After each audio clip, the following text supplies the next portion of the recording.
تسلیما۔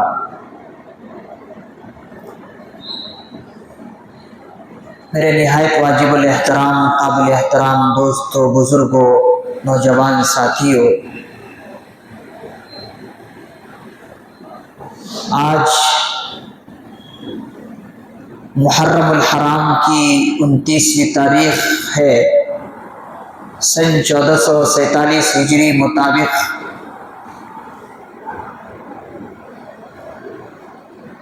2025 عیسوی۔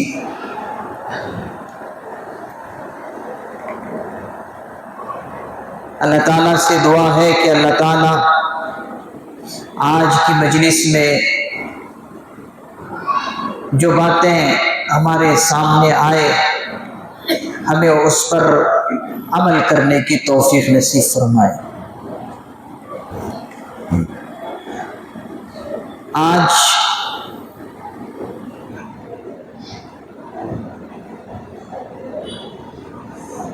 جس ٹاپک پر گفتگو کرنے جا رہا ہوں وہ ہے سفر المظفر اور اس کے بدعات و رسومات، کیونکہ آج محرم الحرام کی 29ویں تاریخ ہے، ہو سکتا ہے آج ہی رات چاند نظر آ جائے، پھر اس کے بعد سفر المظفر کا مہینہ شروع ہو جائے گا۔ تو سفر المظفر کا مہینے کی مناسبت سے میں نے آج یہ عنوان منتخب کیا ہے۔ میرے عزیزوں، دوستوں، بزرگوں، نوجوان ساتھیوں، اسلام ایک ایسا مذہب ہے، ایک ایسا دین ہے جو انسان کی فطرت کے مطابق ہے۔ انسان کی فطرت کے مطابق یہ ہمارا مذہب اسلام ہے،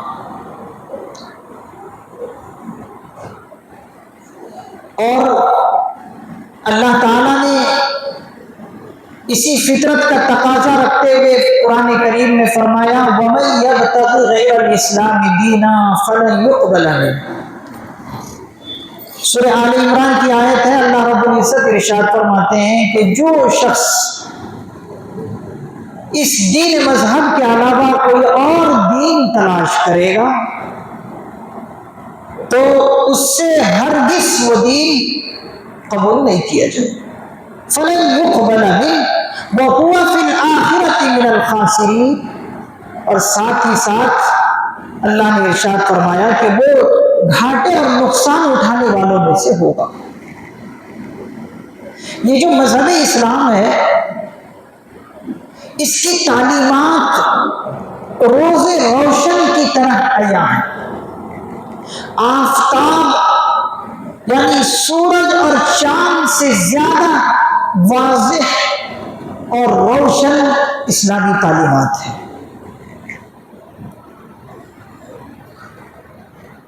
کون سا بھی شعبہ حیات ہو، اسلام نے ہر شعبے کی طرف رہنمائی فرمائی ہے، چاہے وہ شعبہ معاملات کا ہو، چاہے وہ شعبہ عبادات کا ہو، چاہے وہ شعبہ اخلاقیات کا ہو، چاہے کوئی سا بھی شعبہ ہو، ان تمام شعبوں کی طرف اسلام نے رہنمائی فرمائی اور ایک دستور العمل کی ایک حیثیت گویا کہ اسلامی تعلیمات ہے۔ میرے عزیزوں، بزرگوں، آج ہم غیر مسلموں میں رہتے ہیں اور غیر مسلموں میں رہنے کی وجہ سے غیر مسلموں کی توہم پرستی ہمارے اندر رچ اور بس گئی ہے۔ غیروں کے طور و طریقے، اس کے رسوم و بدعات اور خرافات ہمارے اندر رچ بس گئی ہے، اور جو وہ کرتے ہیں ہم بھی وہی کرنا شروع کر دیتے ہیں، اور ایسا ہونے کی وجہ سے ہم جو ہے زمانے جاہلیت کی طرف بہت تیزی کے ساتھ جا رہے ہیں۔ عرب کی زمانے جاہلیت کی طرف ہم بڑی ہی تیزی کے ساتھ جا رہے ہیں۔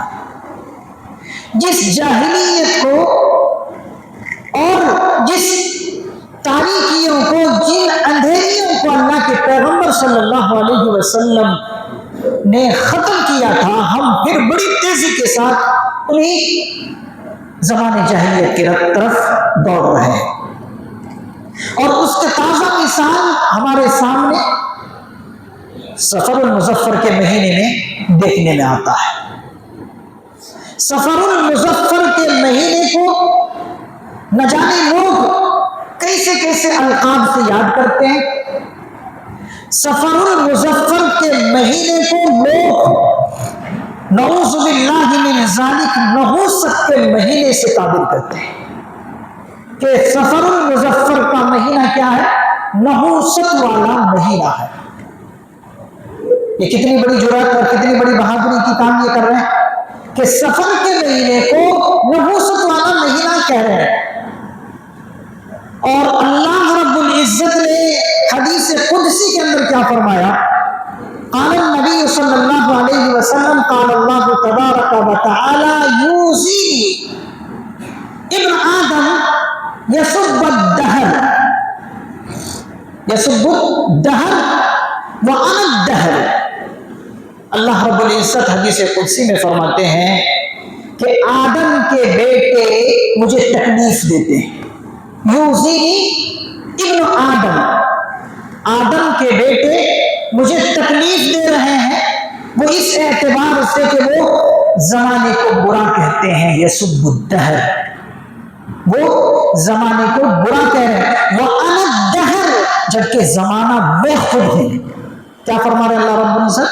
کہ زمانہ میں خود ہوں، بیدی الامر، معاملات میرے قبضے میں ہیں، بادشاہت میرے قبضے میں ہے، بیدی الامر،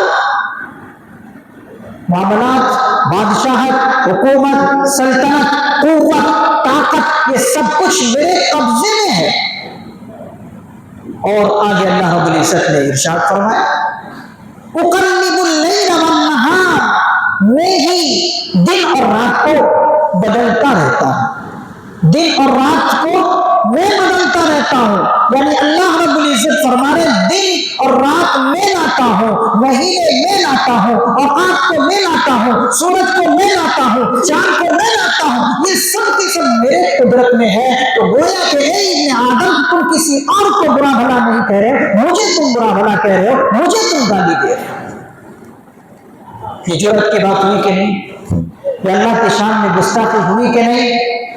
وہ اس لیے کہ ہم سفر کے مہینے کو برا بھلا کہتے ہیں، منحوس کہتے ہیں، نحوست والا مہینہ کہتے ہیں۔ اور اس نحوست والے مہینے کی بنیاد پر ہم اس ماہ سفر کے اندر خصوصاً 1 تاریخ سے لے کر 13 تاریخ تک کوئی اچھے کام انجام نہیں دیتے۔ شادی بیاہ آپ دیکھ لیں، ابھی محرم کے مہینے سے پہلے کتنی شادیاں ہو رہی تھی، نکاح پر نکاح ہو رہے تھے، کوئی تاریخ نہیں کھانی جا رہی تھی کہ جس شادی محل میں تاریخ پر تاریخ نہ ہو۔ آپ دیکھ رہے ہیں، میں خود دیکھ رہا ہوں کہ سفر کا مہینہ آتے ہی لوگ شادی بیاہ تک چھوڑ دیتے ہیں، اچھے کام کرنا تک چھوڑ دیتے ہیں، سفر کرنا تک چھوڑ دیتے ہیں، یہاں تک کہ مکان بدلنا بھی گوارا نہیں کرتے۔ ابھی پرسوں میرے سے ایک صاحب پوچھنے لگے، حضرت بتائیے مجھے جو ہے اپنا مکان تبدیل کرنا ہے، میں مکان کا افتتاح کرنے کے لیے جا رہا ہوں، اب میرے سامنے جو یہ سفر کا مہینہ آ گیا اور اسی طریقے سے کیا کہ امواس وغیرہ غیروں کا یہ تہوار آیا، اب میں کیا کروں؟ میں نے اس بندے سے کہا کہ آپ بلا جھجک شریعت اسلام پر عمل کیجئے، اور اگر کل آپ افتتاح کر رہے ہیں اپنے نئے گھر کا تو کل ہی جا کر افتتاح کیجئے، انشاءاللہ آپ جو ہے کامیابیوں میں پہنچنے والے ہوں گے۔ کیوں میں یہ بات کہہ رہا ہوں؟ وہ اس لیے کہہ رہا ہوں کہ اگر توہم پرستی کی وجہ سے زمانے کے غلط تصورات کی وجہ سے کوئی ایک اچھا مسلمان ایک کام کرتے کرتے رک جائے اور وہ کام نہ کرے تو محدثین اعظام فرماتے ہیں کہ وہ گویا کہ شرک اصغر میں مبتلا ہو گیا، وہ شرک اصغر میں مبتلا ہو گیا۔ ایک ہے شرک اکبر، ایک ہے شرک اصغر۔ شرک اکبر ہے اللہ کے ساتھ کسی اور کی عبادت کرنا، اور شرک اصغر ہے اپنی عبادت کسی کو دکھاوے کے لیے کرنا۔ تو شرک اکبر بھی حرام اور شرک اصغر بھی حرام، اسی لیے میں نے ان سے کہا کہ کل ہی آپ افتتاح کیجئے، کسی کی بات نہ سنیے۔ اتنے ہمارے درمیان میں، ہمارے معاشرے میں غیر مسلموں کی توہم پرستی اور ان کی بدشگونیاں اور طرح طرح کی چیزیں رس مچ گئی ہے کہ آج ہمارا ایمان اپنی جگہ پر قائم ہے کہ نہیں ہم یہ نہیں کہہ سکتے دعوے کے ساتھ۔ میرے عزیزو، ان تمام طرح کی توہم پرستی سے، بدفعلی سے، بدشگونی سے، رسوم و بدعات سے اور خرافات سے اپنے آپ کو بچانا وقت کی اہم ترین ضرورت ہے، نہیں تو ایمان کب ہمارے دلوں سے نکل جائے گا ہمیں معلوم ہے۔ بے شمار برائیاں اور بے شمار خرافات آج ہمارے درمیان میں ہیں، بے شمار رسم و رواج آج ہمارے درمیان میں، اور خصوصاً ماہ سفر اور مظفر میں طرح طرح کی رسومات اور بدعات انجام دیے جاتے ہیں۔ 1 تاریخ سے لے کر 13 تاریخ تک لوگ کہتے ہیں کہ ان دنوں میں لاکھوں اور سینکڑوں بیماریاں اور بلیات اترتے ہیں۔ استغفر اللہ، استغفر اللہ۔ ایسا محسوس ہو رہا ہے کہ بیماری گویا کہ اگر خدا نہ خواستہ بیماری سفر و مظفر میں کسی کو لگ گئی تو گویا کہ بیماری ایک نہ ہو سکتی چیز ہے، جبکہ بیماری اللہ تعالی کی طرف سے ایک نعمت ہے۔ بیماری اللہ تعالی کی طرف سے ایک نعمت ہے۔ حدیثوں میں آتا ہے کہ اللہ کے پیغمبر صلی اللہ علیہ وسلم ایک یہودی عورت کی عیادت کو گئے۔ کہاں گئے؟ یہودی عورت کی عیادت کو پہنچے۔ آپ نے ان سے خیر خیریت پوچھی تو انہوں نے کہا میں ابھی اس وقت اچھا ہوں، لیکن ساتھ ہی ساتھ اس عورت نے کہا کہ بخار نے مجھے بہت پریشان کیا، بخار نے مجھے بہت پریشان کیا۔ تو حضور علیہ الصلوۃ والسلام نے ان سے فرمایا کہ دیکھو صبر کرو، بخار کوئی منحوس چیز نہیں ہے بلکہ بخار اللہ تعالیٰ کی ایک نعمت ہے۔ اور حضور نے پھر فرمایا کہ جب انسان کو بیماری لگ جاتی ہے یا اسی طریقے سے بخار وغیرہ چڑھتا ہے تو انسان کے جسم سے گناہ اس طرح جھڑتے ہیں جیسے کہ موسم خزاں میں پتے جھڑتے ہیں۔ پتے جھڑنے کے موسم میں جس طریقے سے پتے جھڑتے ہیں اسی طریقے سے بیماری سے انسانوں کے گناہ جھڑتے ہیں۔ اور دوسری حدیث میں حضور نے فرمایا بیماری انسان کے گناہوں کو اس طرح کھا جاتی ہے جیسے کہ آگ لوہے کو کھا جاتی ہے، جیسے آگ لوہے کو کھا جاتی ہے، یا اسی طریقے سے آگ سونے چاندی کے میل کچیل کو کھا جاتی ہے، اسی طریقے سے بیماری انسانوں کے گناہوں کو کھا جاتی ہے۔ تو اب بتائیے بیماری نعمت ہوئی یا منحوسیت کی چیز ہوگی؟ بیماری تو ایک نعمت ہے۔ تو لوگ کیا کہتے ہیں 1 تاریخ سے لے کر 13 تاریخ تک بے شمار اور لاکھوں بیماریاں انسانوں میں آتی ہیں، بلیات اور مصیبتیں آتی ہیں۔ یہ سب کے سب غلط بات ہے۔ اللہ کے پیغمبر صلی اللہ علیہ وسلم نے کیا فرمایا؟ لا عدوا ولا طیرۃ ولا سفر۔ حضور علیہ الصلوۃ والسلام کا ارشاد گرامی ہے، صحیح بخاری میں ہے کہ بیماری متعدی نہیں ہے، بیماری ایک دوسرے کو نہیں لگتی ہے، اور اسی طریقے سے بدفعلی اور بدشگونی بھی کوئی چیز نہیں ہے، لا عدوى ولا طیرۃ، اور اسی طریقے سے حضور نے فرمایا الو کے بیٹھنے کو نحوست سمجھنا یہ بھی کوئی چیز اسلام میں نہیں ہے، اور اسی طریقے سے ولا سفر، حضور نے فرمایا کہ سفر کے مہینے کو نحوست سمجھنا یہ بھی کوئی چیز نہیں ہے، لیکن ہم سمجھ رہے ہیں کہ بیماری جو ہے متعدی ہوتی ہے، دوسرے کو لگتی ہے، اسی طریقے سے الو کے بیٹھنے کو ہم منحوس سمجھتے ہیں، مہینے سفر المظفر کو ہم نحوست سمجھتے ہیں۔ اگر ہم ان چیزوں پر ایمان اور عقیدہ رکھ لیں تو پھر ہمارا حضور علیہ الصلوۃ والسلام کی شریعت مطہرہ سے کیا تعلق رہ جائے گا؟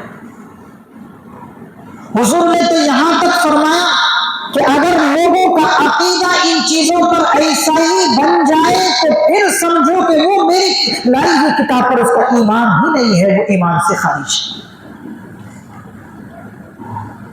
تو سب سے پہلے ہم اپنے ذہن و دماغ کو ان باتوں سے نکال دیں، ان باتوں کو نکالیں کہ سفر کا مہینہ منحوس نہیں ہے، بلکہ سفر کا مہینہ مبارک ہونے کی دلیل ہے۔ کیوں؟ اس لیے کہ سفر المظفر، مظفر کے معنی کیا آتے ہیں؟ کامیابی۔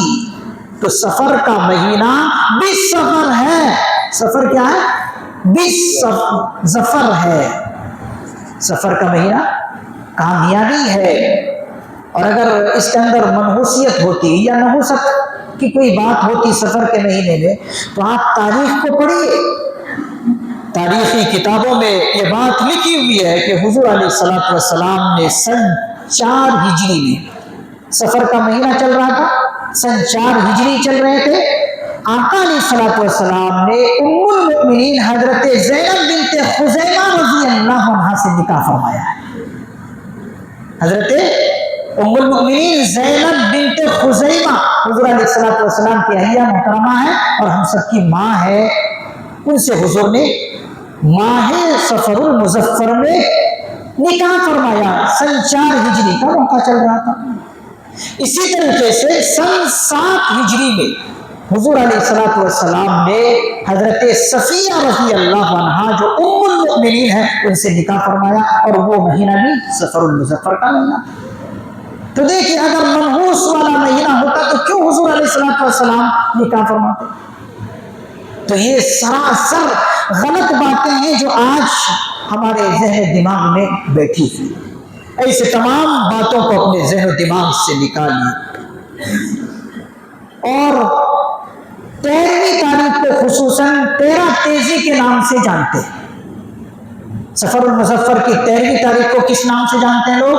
13 تیزی کے نام سے جانتے ہیں، اور اس 13 تاریخ کے بارے میں غلط اور من گھڑت بات حضور کی طرف منسوب کرتے ہیں، ایک حدیث منسوب کرتے ہیں، غلط روایت کو منسوب کرتے ہیں، جبکہ وہ من گھڑت حدیث ہے، موضوع حدیث ہے۔ کیا حدیث ہے؟ کہتے ہیں کہ حضور علیہ الصلوۃ والسلام نے نعوذ باللہ یہ فرمایا،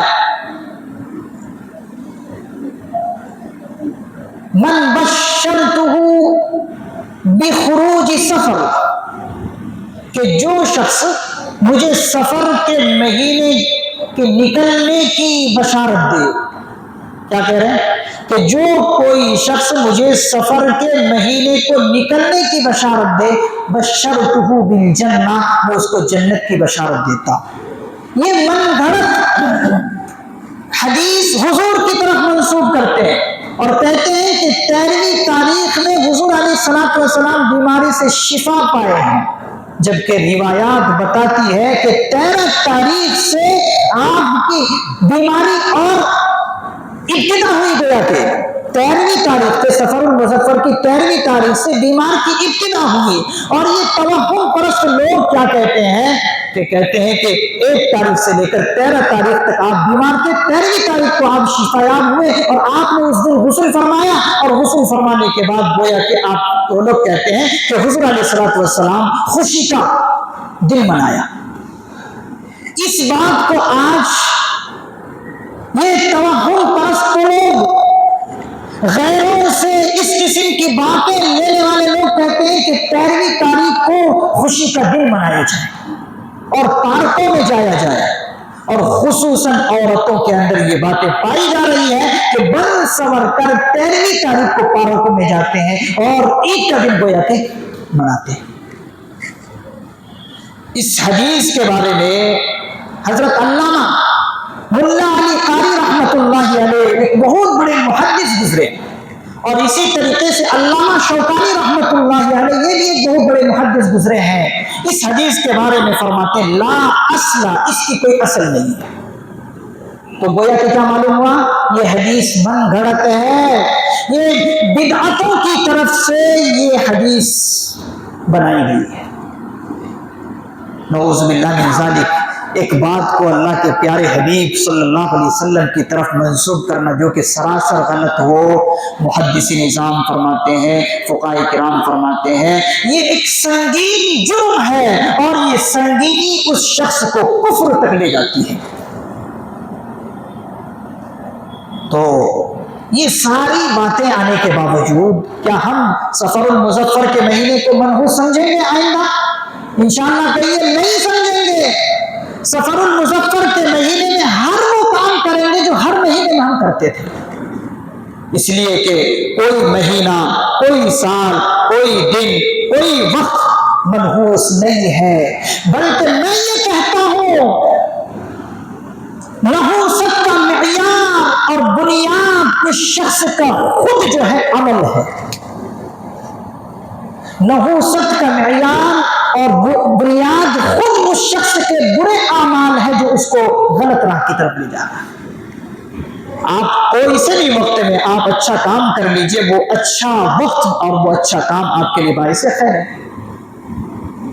اور آپ کوئی سے بھی برا کام کر لیجئے, کسی بھی وقت کیجئے, وہ برا ہی کام ہے, اس لیے کہ سب اللہ تعالیٰ کے بنائے ہوئے ہیں. ہمارا کسی پر, اللہ کے کسی چیز پر یہ ہم فٹ نہیں کر سکتے کہ یہ برا ہے, یہ برا ہے. ہاں اللہ تعالیٰ دنوں میں افضلیت اور فضیلت فرماتے ہیں کہ فلاں دن افضل ہے, 4 مہینے افضل ہے, اور اسی طریقے سے تمام ہفتے کے دنوں میں جمعے کا دن افضل ہے. یہ الگ ہے, لیکن آپ کسی دن کو براتے ہیں اور منحوس ہیں, یہ ہمارے اختیار میں. تو یہ تمام کے تمام خرافات اور رسم و رواج جو آج ہمارے رگوں ریشے میں رچ بچ گئی ہے, اس سے ہمیں نکلنا ہے. اور خصوصاً یہ چیزیں عورتوں کے اندر زیادہ پائی جاتی ہے, تو ہماری ذمہ داری بنتی ہے کہ ان غلط باتوں کو ہم اپنے گھر کی عورتوں سے نکالیں. اور حضور علیہ الصلوۃ والسلام نے ارشاد فرمایا من اتا عرافا, من اتا عرافا فیسألہ عن شیء یا فسألہ عن شیء, کہ کوئی شخص جھوٹے موٹے غیب کی باتیں اور پوشیدہ باتیں بتانے والے کے پاس جاتا ہے. کوئی شخص غیب کی باتیں, جھوٹی موٹی باتیں بتانے والے کے پاس کوئی شخص جاتا ہے اور کہتا ہے کہ بھائی میرا یہ قصہ چل رہا ہے, ذرا دیکھو کیا ہے میری تقدیر میں. ایسا بہت سارے آج اٹکل پچوں کے لوگ جگہ جگہ پر ملیں گے. آپ ریلوے اسٹیشنوں پر چلے جائیں وہاں ملیں گے, آپ بس اڈوں پر چلے جائیں وہاں ملیں گے. کوئی طوطا لے کر بیٹھا ہے, کوئی مینا لے کر بیٹھا ہے, کوئی فلاں لکیریں لے کر بیٹھا ہے, کوئی فلاں لکیریں لے کر بیٹھا ہے. اسی کے بارے میں حضور علیہ السلام فرما رہے من اتا عرافا, کوئی شخص ایسے شخص کے پاس جائے جو غیب کی باتیں بتانے کا دعویٰ کرتا ہے اور اس سے کوئی سوال کرتا ہے، کوئی پوچھ گچھ کرتا ہے اپنے بارے میں، تو حضور علیہ الصلوۃ والسلام نے فرمایا اگر وہ جاتا ہے اور جا کر پوچھتا ہے، اپنی غیبی باتیں پوچھتا ہے کہ میرے ساتھ کیا ہونے والا ہے، تو حضور علیہ الصلوۃ والسلام نے فرمایا کہ جو میں کتاب لے کر آیا ہوں اس کتاب پر اس کا ایمان ہی نہیں ہے، وہ نکل گیا۔ اللہ اکبر، کتنی خطرناک وعید ہے۔ آج کتنے لوگ ہم سے آ کر پوچھتے ہیں اور اسی طریقے سے عامل لوگوں سے آ کر پوچھتے ہیں، حضرت میرا ذرا ستارہ دیکھو کیا چل رہا۔ یہ کیا ہے؟ یہ توہم پرستی نہیں ہے، یہ بدشگونی لینا نہیں تو اور کیا ہے؟ اور یہ بدشگونی اسلام میں کوئی چیز ہے ہی نہیں، اور آج ہمارے درمیان پھیلی ہوئی ہے۔ اگر کسی شخص کے ہتھیلی میں کھجاہٹ ہو رہی ہے، کھجلی ہو رہی ہے، تو لوگ کہتے ہیں تمہارے پاس پیسے آنے کی علامت ہے، نعوذ باللہ من ذالک۔ بار بار کسی کو ہچکی آ رہی ہے، ہچکی آ رہی ہے، تو کہتے ہیں آج مہمان کی آمد کی کچھ انتظار ہے، نعوذ باللہ من ذالک۔ اسی طریقے سے پیر کے تلوے کھجانے، کھجلی ہو رہی پیر کے تلوے میں، تو کہتے ہیں کہ تمہارے ساتھ کوئی نہ کوئی حادثہ ہونے والا۔ کوئی کام پر جا رہا ہے، سامنے بلی نظر آ گئی، بلی نے رخ بدلا، تو کہہ دیتے ہیں کہ آج تمہارا کام اچھا نہیں ہوگا، نہ ہو جائے۔ بیوہ عورت پر نظر پڑ گئی تو کہہ دیتے ہیں آج کا دن نعوذ باللہ میرا برا ہے، نہیں جاؤں گا۔ یہ کیا ہے؟ یہ سب کے سب توہم پرستی ہے، اور یہ تمام کی تمام رسومات ہے جن کی تربیت ہر ایک مسلمان کی ذمہ داری ہے۔ ہر ایک مسلمان ان تمام باتوں کو رد کرے، ہر ایک مسلمان کی ذمہ داری۔ نعوذ باللہ من ذالک، یہ طرح طرح کے رسومات آج کل چل رہے ہیں، اور خصوصاً یہ سفر کے مہینہ جو آنے والا ہے، کل پرسوں اس میں ہونے والا۔ اسی طریقے سے سفر المظفر کے آخری چہار شنبے کو آخری جو چہار شنبہ آئے گا، اس کو بھی لوگ بتائیں کیا کیا سمجھتے ہیں۔ افسوس ہوتا ہے کہ ایسے دنوں کے لیے لوگوں نے نماز تک متعین کر لی کہ فلاں نماز پڑھی جائے گی تو یہ ہوگا، ہے کہ نہیں ہے؟ آپ سب جانتے ہیں ہماری عورتوں میں یہ ساری باتیں پائی جا رہی ہے۔ ان تمام باتوں سے ان کو نکالنا میری اور آپ کی ذمہ داری ہے۔ جن چیزوں پر ہمیں عمل کرنے کی ضرورت ہے، جس پر محنت کرنے کی ضرورت ہے، وہ محنت یہ کرنی ہے کہ اپنے خیالات اور اپنے عقیدے کو درست کرو۔ اسلام کی سب سے بہترین بنیادی باتیں دو ہیں، ایک یہ ہے کہ عقیدہ بہتر ہونا چاہیے، اور دوسری چیز ہے عمل بھی بہتر ہونا چاہیے۔ آج بدعت کو سنت سمجھ کے کیا جاتا ہے، اور نہ جانے کیسی کیسی چیزوں کو نیک نیتی کے طور پر کیا جاتا ہے۔ قرآن کریم میں اللہ رب العزت نے فرمایا قُلْ لَا يَعْلَمُ مَا فِي السَّمَاوَاتِ وَالْأَرْضِ الْغَيْبَ إِلَّا اللَّهُ۔ یہ پیغمبر صلی اللہ علیہ وسلم آپ کہیے کہ زمین و آسمان میں جو کچھ ہے اس کا علم سوائے اللہ کے اور کسی کو نہیں ہے۔ وَمَا تَدْرِي نَفْسٌ مَاذَا تَكْسِبُ غَدًا۔ اللہ رب العزت فرماتے ہیں کہ انسان کے ساتھ کل کیا ہوگا یا وہ کل کیا کرے گا کسی کو معلوم نہیں۔ اسی طریقے سے اللہ کے پیغمبر صلی اللہ علیہ وسلم نے امت کو بیدار کرنے کے لیے ارشاد فرمایا کہ دیکھو میں دو چیزیں چھوڑ کر جا رہا ہوں، ایک قرآن اور ایک حدیث، ان دونوں پر تم مضبوطی سے عمل کر لو، تمہیں کوئی بھی جو ہے بگاڑ نہیں سکتا۔ آج ہم نے قرآن کو بھی ہاتھ سے چھوڑا، آج ہم نے حدیث رسول صلی اللہ علیہ وسلم کو بھی ہاتھ سے چھوڑا ہے، جس کی وجہ سے آج ہم گمراہی کی طرف جا رہے ہیں، آج ہم بدعمالیاں کر رہے ہیں۔ اس کی وجہ یہی ہے کہ ہم نے قرآن اور سنت کو گلے نہیں لگایا۔ آج ضرورت ہے کہ ایک مسلمان اسلامی مسلمان ہو، ایمانی مسلمان ہو، قرآنی مسلمان ہو۔ ہم قرآنی مسلمان بھی نہیں ہیں، اور اسی طریقے سے حضور علیہ الصلوۃ والسلام کے سچے عاشق بھی نہیں ہیں۔ تو یہ تمام کی تمام ایسی چیزیں ہیں جن سے ہمیں بچنا ضروری ہے۔ اللہ تعالیٰ سے دعا ہے کہ اللہ تعالیٰ ہم سبوں کو ہر اس قسم کے خرافات اور بدعات اور رسومات سے بچنے کی پوری طرح اللہ تعالیٰ ہمیں توفیق نصیب فرمائے، اور اسی طریقے سے اللہ تعالیٰ ہمیں ایمان پر ثابت قدمی رہنے کی توفیق نصیب فرمائے، اور اسی طریقے سے ہم اپنے نئی نسل کو ایمان پر پختگی کے ساتھ جمانے کی بھی اللہ ہمیں توفیق نصیب فرمائے۔